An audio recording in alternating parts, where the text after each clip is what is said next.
जी अस्सलाम वालेकुम दोस्तों। आप लोग वीडियोस देखते हैं आइल्स विद काशिफ पे, आप लोग टिकटॉक पे डॉक्टर गुलाम अब्बास को देखते हैं। हमारी महफिल भी कई दफ़ा हुई, आप लोगों ने उसको देखा, अप्रिशिएट किया। आज दोबारा मैंने डॉक्टर साहब को मदऊ किया है। मैंने कहा डॉक्टर साहब आएँ, थोड़ी बैठे हमारे साथ चाय पिएँ और कोई अच्छी सेहतमंद बातें करें ताकि हमारी वैलिडेशन ऑफ थॉट्स हो, हमारी पॉजिटिविटी ग्रो करे और इसी बहाने हम मिल बैठ के एक दूसरे के साथ कुछ ईद के बाद मुलाकात हुई है, काफ़ी अरसे बाद किसी इफ्तारी पे भी मुलाकात नहीं हो सकी डॉक्टर साहब के साथ। तो आपने बुलाया शुक्रगुजार हूँ मैं डॉक्टर साहब का कि डॉक्टर साहब को फ़ोन करता हूँ, मदऊ करता हूँ तो वो चले आते हैं मेरे पास।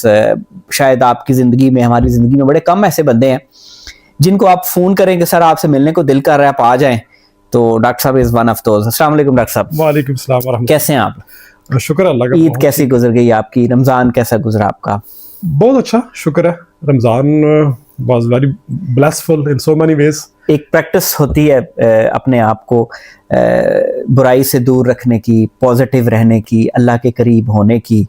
तो मेरे ख्याल में वो मश्क है कि आप उस मश्क को ज़हन में रखें और उसके बाद भी अपने आप पर वाचफुल रहें, नज़र रखें कि सुबह से लेकर शाम तक आपका जो वजूद है दूसरों के लिए नफ़ा बख्श है या नहीं। बिल्कुल ऐसा है। जैसा कि आपको पता है डॉक्टर साहब, यूनिवर्सिटी ऑफ गुजरात, जो गुजरात का बड़ा प्रेस्टीजियस इंस्टीट्यूशन है, उसके साथ मुंसलिक है और पिछले कम से कम 17-18 साल से उसके साथ मुंसलिक है और मेरा ये एजाज़ है कि मैं इनके अहबाब में शामिल हूँ।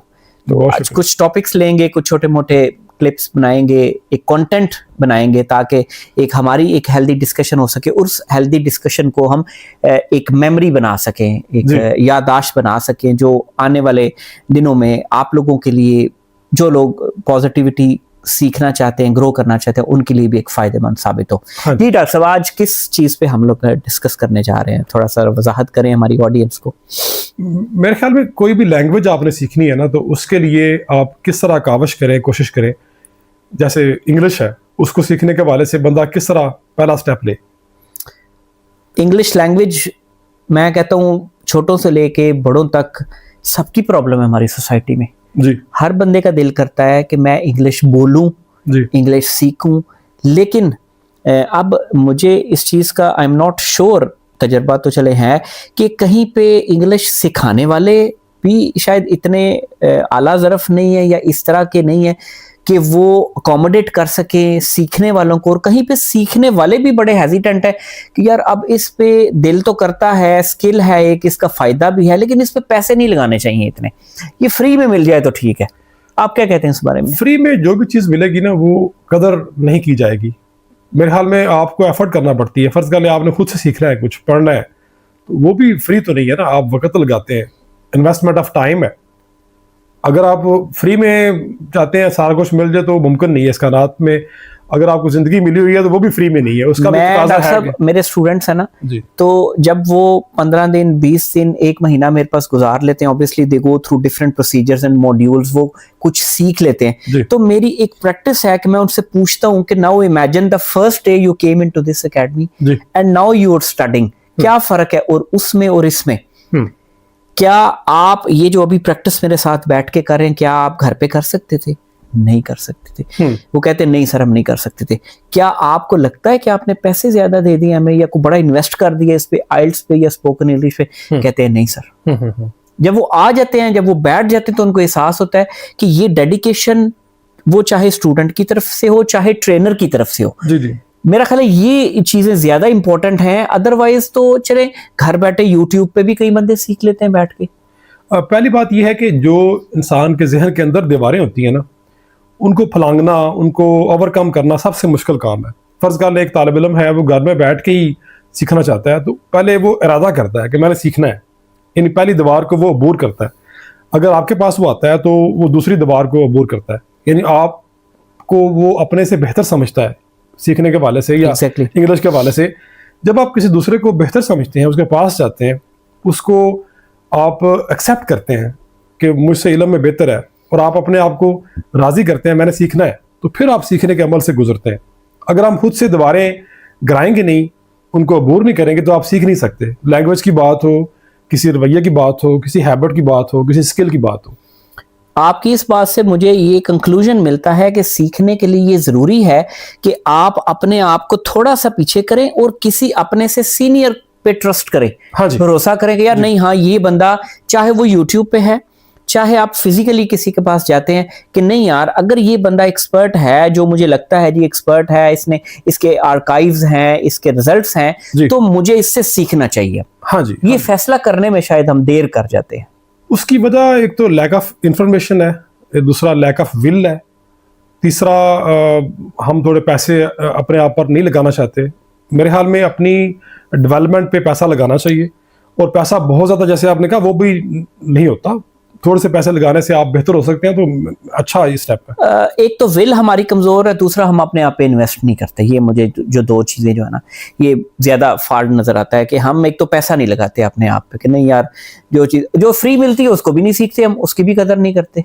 देखिए ना, जिन लोगों ने पैसा लगाया अपने आप पर, वो फिर कामयाब हुए, उन्होंने बड़ी कामयाबी हासिल की। आयट्स लगाने के बाद ऐसी बहुत सारी मिसालें होंगी आपके जहन में, बहुत ज्यादा, जिन्होंने अपने आप पे इन्वेस्टमेंट की। जैसे आप मिसाल दे रहे थे, जब पहले दिन आते हैं तो उनका जाविया नजर और होता है, बिल्कुल। जब वो सीख लेते हैं, अच्छे बैंड स्कोर कर लेते हैं, फिर जाविया नजर और हो जाता है। अच्छे बैंड स्कोर करने से पहले ही जो 1 महीने के अंदर अंदर वो 2 मॉड्यूल कवर करते हैं, उसके बाद दे फील कॉन्फिडेंट कि नहीं यार अच्छा ये हो गया। तो वो पूछते हैं जी सर अब, अच्छा सवाल उनका आता है सर अब राइटिंग मॉड्यूल हो जाएगा, वो मुश्किल है या आसान है? मैंने कहा बेटा जब आप पहले दिन आए थे तो आपको रीडिंग और लिसनिंग मुश्किल लगी थी, आसान? कहते जी बड़ी मुश्किल लगी थी, अब कर लिया जी, अब होगी। तो मैंने कहा वो भी हो जाएगी। अच्छा उस्ताद मेरे ख्याल में मुश्किल चीजों को आसान बनाता है। एग्जैक्टली। और जो एक दफा पहले भी आपने बात कही थी, अपनी जात पे इतबार करना और इतमाद करना सिखाता है। जो उसके पास पहले से होता है, हुनर, फन, शौक, वक़्त, ज़ौक, उसको इस्तेमाल करना सिखाता है अच्छा उस्ताद। और आप ये कर रहे हैं मेरे ख्याल में, कोशिश कर रहे हैं जी। हम ये नहीं क्लेम करते कि जी हम कोई बड़े अच्छे उस्ताद हैं, लेकिन हाँ हम अपनी तरफ से कंट्रीब्यूशन कर रहे हैं। जो स्टूडेंट जो हमारे पास से होके जाए, वो कम से कम हमें बाद में ये ना कहे कि यार बंदे ने ना साढ़ा चंगा नहीं सीखा। नहीं, फिर देखें काशिफ साहब, आप देखें कि अगर एक तालिब इल्म कामयाब हुआ है, जब वो कामयाब होके अपने मोहल्ले में या अपने घर में एक सोर्स ऑफ इंस्पिरेशन बनेगा, तो वो भी तो एक चिराग से चिराग जलाने वाली बात है। और फिर वो रिपल इफेक्ट, क्या कहते हैं उससे, रिपल इफेक्ट होगा, आगे जाके वो किसी को बताएगा। तो ये हुनर का इबलाग है, ये उस सलाहियत का इबलाग है जो उसने आपसे हासिल की या किसी और से हासिल की। जी, इसका फल मुझे तब महसूस होता है जब मैं किसी जगह पे जाऊं तो वहां पे मेरा स्टूडेंट खड़ा हो, किसी जगह पे, किसी रेस्टोरेंट में, किसी ऐसे इदारे में कहीं भी जाता हूँ तो वहां पे पता चलता है जी वहां का सुपरवाइजर जो है वो मेरा पुराना स्टूडेंट था। तो वो तब एक फीलिंग आती है कि अच्छा यार चलो हम टीचर हैं, हमारे स्टूडेंट्स हैं मार्केट में, तो तब ये ज्यादा फीलिंग्स उस वक्त आती हैं। खुशी होती है ना, आपके हाथों से लगाया गया पौधा फल दे रहा है या फायदा हो रहा है। हाँ, या जब वो इज्जत करता है, रिस्पेक्ट देता है, तो हम कहते हैं यार चलो देखो ये टीचर की इज्जत ये होती है। इज्जत भी अब मेरे ख्याल में आज के दौर में वही करते हैं जिन्हें कुछ हासिल किया, जिन्होंने कुछ हासिल किया होता है। वरना ठीक है वो, हाँ वो मुंह उधर करके वो गुजर जाते हैं, हम भी गुजर जाते हैं, तो इस तरह भी हो जाता है बाज़ जी। ऐसे भी के बाद स्टूडेंट्स नहीं पसंद करते जी, मुझे ये टीचर पसंद नहीं था, मजबूरी थी मेरी, तो तब मैं आया था इसके पास। तो ऐसा कम होता है मेरे ख्याल में, ऐसा कम होता है, बहुत रेयरली ऐसा होता है। Most of the students are good students I think. English language की हम बात कर रहे थे कि इंग्लिश लैंग्वेज को सीखने के लिए जो मेन प्रैक्टिसेस हैं वो हमें या जो सीखना चाहते हैं उनको क्या क्या करनी चाहिए? मेरे ख्याल में जो मेरा ज़ाती तजर्बा है ना, रोज़ाना की बुनियाद पे 2 सफ़ात आप पढ़ें, इंग्लिश के हों, उर्दू के हों, ताकि आपके जहन का एक ताल्लुक बने उन अल्फाज के साथ जो सफ़े के ऊपर लिखे हुए, और उस सफ़े के ऊपर बहुत सारे अल्फाज हो सकता है आपके लिए नए हों, वोकैबुलरी की बात मैं कर रहा हूँ। फिर उन अल्फाज को आप लिखें अपने हाथ से। जब आप लिखते हैं तो फिर बहुत सारे जो इमेजिनेशन या तहय्युलात हैं वो आपके जहन में पक्के हो जाते हैं। लिखने से भी, पढ़ने से भी, सुनने से भी हो सकता है। आप रोज़ाना की बुनियाद पे कुछ ना कुछ सुने। आपके पढ़ने और लिखने से जो मुझे याद आया कि हम स्टूडेंट को आते ही पता है क्या कहते हैं जी, कि ये रीडिंग की बुक है, ठीक। आपने एक पैसेज पढ़ना है और आपने उसके वर्ड्स अलग से लिखने हैं, ठीक। और बाद में हम उनके सेंटेंसेस बनाएंगे। ये nice। वोकैबुलरी के लिए प्रैक्टिस, ठीक। उनकी रीडिंग की एबिलिटी को डेवलप करने के लिए ये हम प्रैक्टिस उनको सजेस्ट करते हैं, जो हमारे पास बैठा के हम लोग पढ़ाते हैं उसको। ठीक। तो अगर यही आप लोग घर पे करने में कामयाब हो जाएं तो मेरा ख्याल है कि ये एक बहुत जबरदस्त प्रैक्टिस है कि आप डेली के 2 पेज आप डॉन का कोई न्यूज़पेपर ले लें, जी जी जी। आप कोई बुक ले लें, कोई आइल्स की बुक ले लें, चले मैं ये कहता हूँ वो भी अवेलेबल है, 200 की बुक होती है मार्केट में, अब वो ले लें, उसका एक एक पैसेज बड़ा इंटरेस्टिंग टॉपिक होता है डॉक्टर साहब, बड़े बाज़ दफा ना मेरा खुद पढ़ने को दिल करता है बाज़ दफा, लेकिन मैं कहता हूँ मैं फिलहाल तो पढ़ा रहा हूँ, मैं बाद में पढ़ूंगा, बाद में टाइम ही नहीं मिलता। नहीं, उसका बेहतर हाल ये है कि जब आप पढ़ाते हैं तो आप खुद भी एक ही तरह तालिब इल्म भी बने होते हैं, वो कई चीजें बिल्कुल सीखने को मिलती हैं। हाँ जी, हाँ जी। तो ये सबसे मौसर तरीका एक तो ये है कि डेली 1 सफ़ा 2 सफ़ा पढ़े, उसके वर्ड्स लिख लें जो आपको अच्छे लगते हैं, उनके मीनिंग लिख लें और उनको कुछ सेंटेंसेस में इस्तेमाल करें। मुझे लगता है कि ये लिखने से, जैसा कि आपने कहा कि एक मेमोरी बन जाती है, तो वो आपके जहन में बैठ जाते हैं। चाहिए जाए कि आप लिस्ट ऑफ वोकैबुलरी निकाल लें और उसको याद करना शुरू कर दें। हाँ, उसका इस्तेमाल आपको ज्यादा आसान कर देगा ना समझने के लिए। हाँ बिल्कुल। लिख लें, या फर्ज कर लें ऐसा भी हो सकता है आप उर्दू में भी लिख सकते हैं। फर्ज कर लें कि आप पैराग्राफ लिखना चाहते हैं, उसको ट्रांसलेट कर लें सिंपली। हाँ ठीक है, पॉसिबिलिटी है। मतलब हर जो स्टूडेंट है उसका अपना अंदाज हो सकता है काम करने का। बेहतर तो ये है कि एक बंदा इल्म में, समझ में, फहम में आपसे ज्यादा है, उसके पास चले जाए, वो आपको पहले ही निशिस्त में 2-3 दर्जे ऊपर ले जाएगा। और इसके अलावा डॉक्टर साहब, अगर कुछ लोग हैं जो रीडिंग करने में ना बड़ा तजब्जुब का शिकार होते हैं, टाइम नहीं मिलता, कर नहीं पाते, इतना स्टेमिना नहीं होता, उनके लिए आप क्या सजेस्ट करेंगे फिर? मेरे ख्याल में एक थोड़ी सी गैर रवायती बात होगी, वो इंग्लिश सुन सकते हैं, इंग्लिश मूवी भी देख सकते हैं, BBC न्यूज़ सुन सकते हैं, रोज़ाना की बुनियाद पर रोज़ाना सुने कुछ ना कुछ। उनका जो सुनने वाला एक है ना ज़ौक़ पैदा होगा, और लहजे को पकड़ने वाला, समझने वाला ज़ौक़ पैदा होगा। सुनने से भी बहुत सारे अल्फाज आपके जहन में बैठ जाते हैं, फिर उनकी आप डिक्शनरी में मीनिंग देखें, उससे भी चीज़ें पक्की होंगी। मेरे पास ऐसी एग्जाम्पल्स कई मौजूद हैं। मैंने देखा है कि अब इंग्लिश लैंग्वेज में एक चीज़ होती है एक्सेंट जी। अब एक्सेंट सबसे एंड पे आता है। आप अपनी ग्रामर ठीक करो, अपने टेंसेस ठीक करो, अपना फ्लो बनाओ, स्पीकिंग में कॉन्फिडेंस गेन करो, और उसके बाद accent, the way you pronounce words, आपका प्रोनाउंसिएशन पहले ठीक हो, फिर आप एक्सेंट की तरफ भागते हैं। और मैंने ये एक्सेंट जो अगर थोड़ा बहुत मेरे बोलने में है तो वो मैंने सीखा बाहर जाके, नेटिव को बोलते हुए देखे। अच्छा, मैंने कई लोग देखे जो बगैर नेटिव में जाए हुए, बगैर बाहर जाए हुए अपना एक्सेंट रिड्यूस कर लेते हैं। तो मैंने उनसे पूछा कि आपने ये कैसे किया? वो कहते हैं हम मूवीज देखते हैं, हमारा बच्चा मूवीज देखता है, उसका एक्सेंट डेवलप हो गया। तो वो आपकी बात लिसनिंग वाली कि वो म्यूजिक सुनते हैं या मूवीज देखते हैं, वो देख देख के उनका एक्सेंट डेवलप हो गया। कुछ लोग जो कॉल सेंटर्स में काम करते हैं उनका भी एक्सेंट डेवलप हो जाता है क्योंकि नेटिव से बात करते हैं। लेकिन वो लिसनिंग से मेरा ख्याल है काफी इस चीज पे फर्क पड़ता है कि आपकी लर्निंग भी बढ़ती है, आपके अंदर चीजें जाती हैं। जी, जो आप सुनते हैं ना, हाँ, उसका आपके ऊपर बड़ा अच्छा असर होता है, वो आपके जहन नशीन हो गया, वो उर्दू में हो या इंग्लिश में हो या किसी भी लैंग्वेज में हो। अभी हम बात कर रहे हैं, फर्ज कर लें, तो जब हमने बात करना शुरू की थी हमारी कैफियत और थी, जब हमने डिस्कशन में आगे गए तो हमारी कैफियत और होगी। एग्जैक्टली है, सही। जो आप सफर पे आगे जाते हैं, सीखते हैं, तो आपकी जहनी कैफियत बदलती है, आप एवोल्यूशन में से गुजरते हैं, एक तहरीक पैदा होती है सीखने की, आगे बढ़ने की।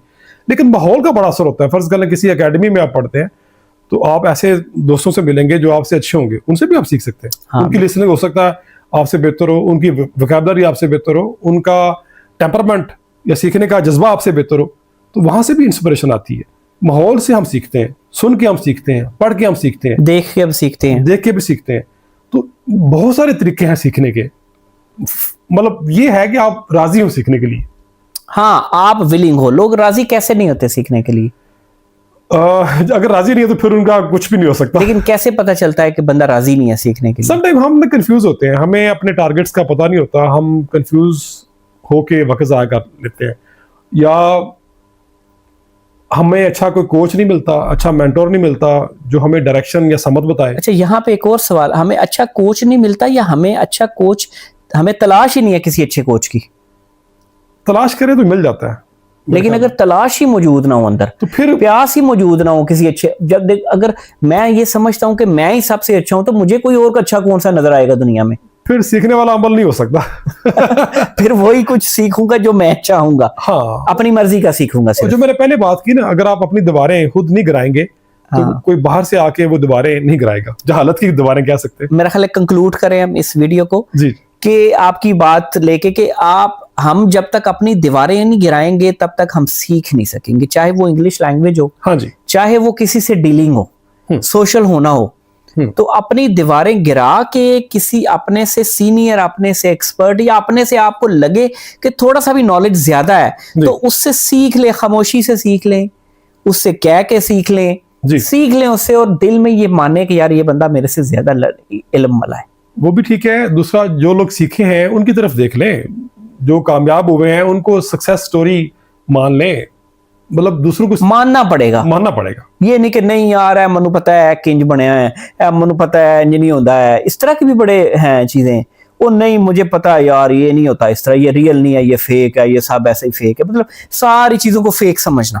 उसमें ये है कि जो दोस्त अहबाब होते हैं ना, वो आपके तस्वुरात बनाते हैं, पक्के करते हैं। ये भी देखें कि आपके दोस्त अहबाब कौन है, इल्म वाले हैं, इल्म की प्यास रखने वाले। कंपनी आपकी, कंपनी भी मैटर करती है, वो बड़ी जरूरी है, बहुत जरूरी है। इंग्लिश बोलने के लिए आपको टिप्स हम लोगों ने बता दी हैं, इंग्लिश सीखने के लिए, लैंग्वेज को सीखने के लिए, साथ में हमने जनरल डिस्कशन भी। डॉक्टर साहब आप कंक्लूड करते हैं इस वीडियो को पे। बस कंक्लूजन तो हो चुका, लेकिन दोहराने वाली बात है चले कि सीखने पे आप अगर आमादा हैं तो मेरे ख्याल में कोई रुकावट भी आएगी तो उसको आप अबूर कर सकते हैं। और आज की दुनिया में यूट्यूब जिंदाबाद, अच्छे मेंटोर भी हैं, अच्छे कोच भी हैं, यूट्यूब के ऊपर भी हैं, आपके आसपास भी हैं, कामयाबी की दास्तानें आपके आसपास भी होंगी। बस आप हिम्मत करें, इरादा करें और रोज़ाना की बुनियाद पे कुछ ना कुछ करते रहें। क्या वो कहते हैं कि इस्तिकामत में करामत है। वीडियो देखने के लिए बहुत शुक्रिया, थैंक यू वेरी मच।